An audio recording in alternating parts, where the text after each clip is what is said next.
In today's video, I'm fixing my neighbor's EcoFlow River Max. Pressing the power button, it wouldn't turn on. This is obviously video after we fixed it. There's a lot of stored energy in this battery, and if you don't know what you're doing, you could start a fire, so proceed with caution. I suspect the battery pack is out of balance, so we open it up and I'm measuring each brick of the battery pack. The first one measures 3.3 volts, but the second one measures only 2.5 volts. All the others measure around 3.3 volts. If you look at the circuit board closely, the numbers 0 through 8 indicating all the test points that I'm measuring. And I'm just measuring from 0 to 1, 1 to 2, 2 to 3.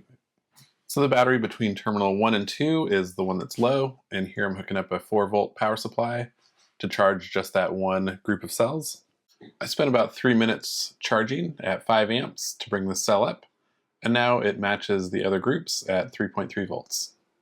So let's button it all back together, plug in all the cables, and see if it works. This top plate has 4 screws, and the top PCB has 5 screws.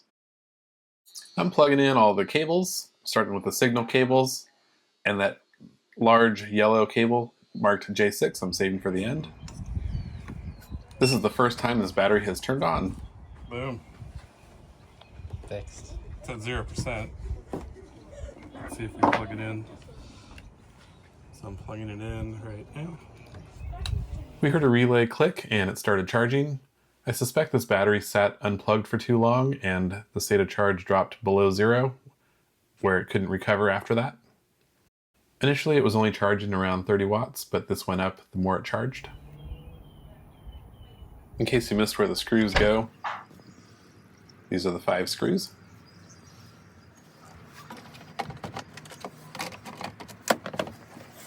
Those are the screws it came with.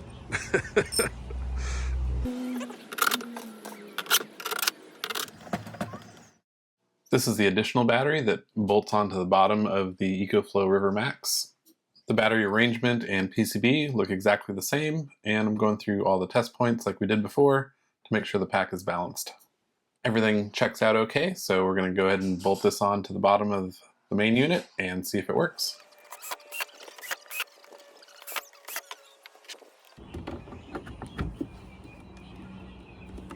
This looks like a success. The scrolling LED lights indicate that it's charging correctly. All right, you just saved me $700, man.